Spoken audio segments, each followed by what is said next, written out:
হিসাব রক্ষণের ব্যাপারে আমাদের আইনটাকে আরেকটু কড়াকড়ি করার প্রয়োজনীয়তা আছে। মোহাম্মদ নওশাদ জমির, জনাব মোহাম্মদ নওশাদ জমির, আপনার সময় 8 মিনিট। মাননীয় স্পিকার, আপনাকে ধন্যবাদ। বিসমিল্লাহির রহমানির রহিম।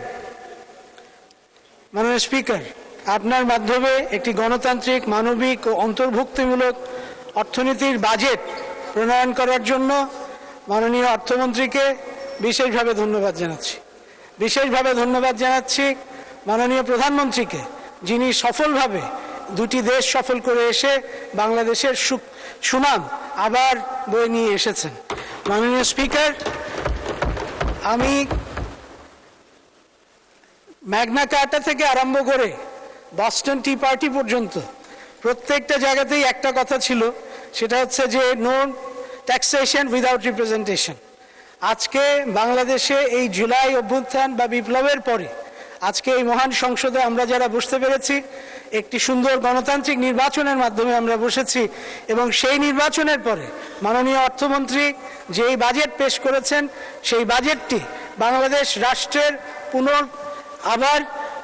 পুনর্মেরামতের প্রথম রূপরেখা বলে আমি বিশ্বাস করি।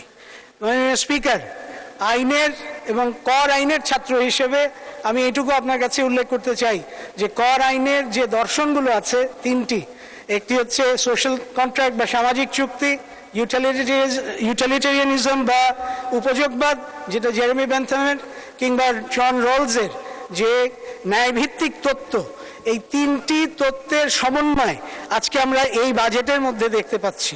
মাননীয় স্পিকার, সেজন্য আমি আন্তরিকভাবে মাননীয় অর্থমন্ত্রীকে ধন্যবাদ জানাই। মাননীয় স্পিকার, আজকে বাজেট ডেফিসিট নিয়ে অনেক কথা বলা হয়েছে, তা আমি এটার উত্তরে শুধু এটুকু বলতে চাই যে পৃথিবীর যে কোনো দেশের দিকে তাকিয়ে দেখুন, এবং পৃথিবীর সবচেয়ে ধনী যে দেশটা আমেরিকা যুক্তরাষ্ট্র, সেটার দিকে তাকিয়ে দেখুন। 2026 সালে তাদের বাজেট ডেফিসিট $1.2 ট্রিলিয়ন, এবং দ্বিতীয় ধনী দেশ জাপানের এই মুহূর্তে বাজেট ডেফিসিট 1.3 ট্রিলিয়ন ইয়েন।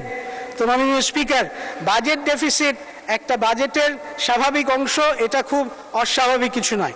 আমি যে জায়গাটায় যেতে চাচ্ছি সেটা হচ্ছে মাননীয় অর্থমন্ত্রী অত্যন্ত সাহসিকতার সঙ্গে যে দু একটি জিনিস আমাদের বাজেটে উল্লেখ করেছেন। একটি হচ্ছে যে আমাদের ট্যাক্স জিডিপি রেশিও বা স্থূল আভ্যন্তরীণ উৎপাদন বা এই রেশিওটা অত্যন্ত কম বলে তিনি উল্লেখ করেছেন, এবং এটা সত্যটা তিনি সবার সামনে, জাতির সামনে এবং সংসদের সামনে তুলে ধরেছেন, এবং এটা থেকে কিভাবে বের হওয়া যায় সেটার একটা প্ল্যানিং বা সেটার একটা বাস্তবায়নের চিত্র তিনি এখানে দিয়েছেন। তিনি আশা করেছেন যে আমরা 10.2% এই ট্যাক্স জিডিপি রেশিওতে ইনশাল্লাহ আমরা যেতে পারবো, এবং এটা থেকে উত্তরণের জন্য আমাদের ট্যাক্স ক্ষেত্র বাড়ানোর ক্ষেত্রে তিনি একটা যুগান্তকারী পদক্ষেপের কথা এখানে বলেছেন, যে আমাদের যে অনানুষ্ঠানিক অর্থনীতি আছে, যেটা বাংলাদেশের শতকরা 28% থেকে 40% অর্থনীতির জন্য দায়ী, মানে তারা কাজ করে, সেই অনানুষ্ঠানিক অর্থনীতিকে তিনি আনুষ্ঠানিকতার মধ্যে আনতে চেয়েছেন, এবং আমি বিশ্বাস করি এটা যদি সম্ভব হয় বাংলাদেশের আগামীতে বাজেটের ইনশাল্লাহ কোনো অভাব হবে না। মাননীয় স্পিকার, আমি আপনাকে উদাহরণ দিতে পারি, সেটা হচ্ছে যে আপনার এই মুহূর্তে আমাদের জিডিপি হচ্ছে $510 বিলিয়ন। যদি আমাদের এইখানে আমরা 10% আমাদের ট্যাক্স জিডিপি রেশিও হয়, এই মুহূর্তে আমাদের আহরণ হচ্ছে ট্যাক্সের থেকে মাত্র $36 বিলিয়ন, কিন্তু এটা যদি আমরা 10%-এ যেতে পারি তখন আরও $13 বিলিয়ন বেড়ে যাবে। আমরা যদি 12%-এ যেতে পারি সেক্ষেত্রে এটা আরও $23 বিলিয়ন, অর্থাৎ $61 বিলিয়ন হবে। তখন আমাদের বিদেশি ঋণের উপরেও ইনশাল্লাহ নির্ভর করতে হবে না। এখন বাস্তবায়নটা কিভাবে করবেন সেটারও একটা দিক নির্দেশনা কিন্তু তিনি দিয়েছেন, যেমন এখানে ক্যাশলেস একটা অর্থনীতির কথা আমরা আস্তে আস্তে ভাবছি। মানে স্পিকার, এটা আমরা ভারতে দেখেছি, সুইডেনে দেখেছি, মালয়েশিয়াতে দেখেছি, বিভিন্ন দেশে এই ক্যাশলেস অর্থনীতির মাধ্যমে ব্যাপকভাবে কর আহরণ বেড়েছে। যেমন ভারতে 2019 সালে আপনার আয় ছিল 21 লক্ষ কোটি রুপি।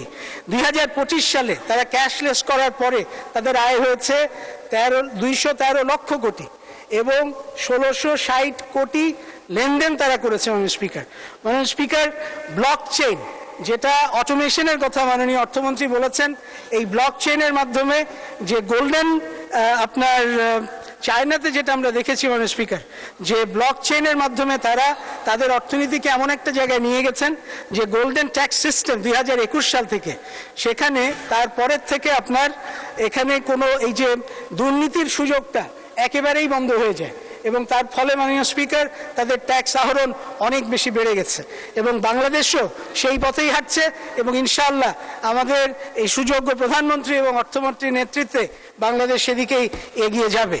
আমি আরেকটা কথা একটু বলতে চাই মাননীয় স্পিকার, যে আমাদের এখানে আমাদের এই হিসাব রক্ষণের ব্যাপারে আমাদের আইনটাকে আরেকটু কড়াকড়ি করার প্রয়োজনীয়তা আছে। কারণ কৌটিল্য এই 2000 বছর আগে বলেছিলেন যে আপনার হিসাব রক্ষক যদি দুর্নীতিপরায়ণ হয় তাহলে পরে আপনার প্রকাশ্য শত্রুর চাইতেও সেটা ভয়ঙ্কর। আমাদের হিসাব রক্ষণের ব্যাপারে প্রয়োজনে ফৌজদারি আইনকে সংশোধন করে এই ব্যাপারে ভূমিকা নেওয়ার প্রয়োজন আছে বলে আমরা বিশ্বাস করি মাননীয় স্পিকার। মাননীয় স্পিকার, পিলার 1 এবং পিলার 2 ওইসিডির দুটো বৈশ্বিক চুক্তি বাংলাদেশ স্বাক্ষর করেছে। এই বৈশ্বিক চুক্তির পিলার 2টা আমাদের জন্য খুব গুরুত্বপূর্ণ, কারণ সেখানে একটা মিনিমাম ট্যাক্সেশন সবগুলো কোম্পানির জন্য বলা হয়েছে। এর ফলে যেটা হচ্ছে মাননীয় স্পিকার, আমরা যেই ইনসেন্টিভগুলো বা যেই প্রণোদনাগুলো আমরা বিদেশি বড় বড় কোম্পানিগুলোকে দিতাম, যে ট্যাক্স হলিডে ইত্যাদি, সেইটা আপনার ক্ষতিগ্রস্ত হচ্ছে। আমরা এখন আমাদের মাননীয় অর্থমন্ত্রীর যেটা বলেছেন যে উদ্ভাবনী শক্তির মাধ্যমে তিনি কিছু অর্থনৈতিক নতুন দিগন্ত চালু করতে চান, তা আমার মনে হয় সেখানে ক্যাশ ক্রেডিট, ট্যাক্স ক্রেডিট কিংবা R&D সাপোর্ট, ট্রেনিং সাবসিডিজ, এগুলো যদি আমরা দিতে পারি ইনশাল্লাহ আমাদের এখানে এই দেশে অবশ্যই আমাদের সে বিদেশি বিনিয়োগ যথেষ্টভাবে আসবে। সর্বশেষে আর দুটো কথা বলছি মাননীয় স্পিকার, আমি ইসলামিক ডেভেলপমেন্ট ব্যাংকে আইনজীবী ছিলাম। ইসলামিক ফাইন্যান্সের উপরে আমার বিশ্বাস অনেক বেশি। আমি বিশ্বাস করি আমাদের অর্থমন্ত্রী এটা $4 ট্রিলিয়ন বাণিজ্য এই ইসলামিক ফাইন্যান্সের মাধ্যমে হয়। কাজে এটার ব্যাপারে যদি আমরা একটু যদি মনোযোগী হই, 1981 সালে শহীদ প্রেসিডেন্ট জিয়াউর রহমান মক্কা কনফারেন্সে এই ইসলামিক ব্যাংকিংয়ের ব্যাপারে যথেষ্ট উৎসাহ দিয়েছিলেন এবং তার ফলশ্রুতিতেই বাংলাদেশে ইসলামী ব্যাংকিং হয়েছিল। কাজে আমি বিশ্বাস করি মাননীয় স্পিকার যে এটার মাধ্যমে আমাদের একটা সামনের দিকে এগিয়ে যাওয়া সম্ভব। মাননীয় স্পিকার, আর দুটি কথা বলে শেষ করতে চাই ইনশাআল্লাহ। একটি হচ্ছে যে সামাজিক সুরক্ষা, বাংলাদেশ কল্যাণমূলক রাষ্ট্রের দিকে এগিয়ে যাচ্ছে, এটা এই বাজেট দেখলেই বোঝা যায় এবং এটা এই বাজেটে যে বিভিন্ন কার্ড আমাদের সরকার দিচ্ছে মানুষকে, সেটা মানুষকে একটা কল্যাণমূলক রাষ্ট্রের দিকে নিয়ে যাবে। অঞ্চল ভিত্তিক সুষম উন্নয়ন, এটা এই ট্যাক্সের একটা বিশাল বড় ব্যাপার মাননীয় স্পিকার। আমার পঞ্চগড়ের অত্যন্ত হতদরিদ্র মানুষজন এটার মাধ্যমে উপকৃত হবে। এই আমাদের বাজেটে আরো অনেক কিছু ছিল, ডিরেগুলেশন, প্রোগ্রেসিভ ট্যাক্স, সেগুলো নিয়ে বন্ডেড ওয়্যারহাউস যেটা এখন সবার জন্য দেয়া হয়েছে, এর চেয়ে বেশি আর বলতে পারছি না মাননীয় স্পিকার। ভবিষ্যতে আবার বলবো ইনশাল্লাহ। আপনাকে অনেক অনেক অনেক ধন্যবাদ। আপনাকে অসংখ্য ধন্যবাদ মাননীয় সদস্য।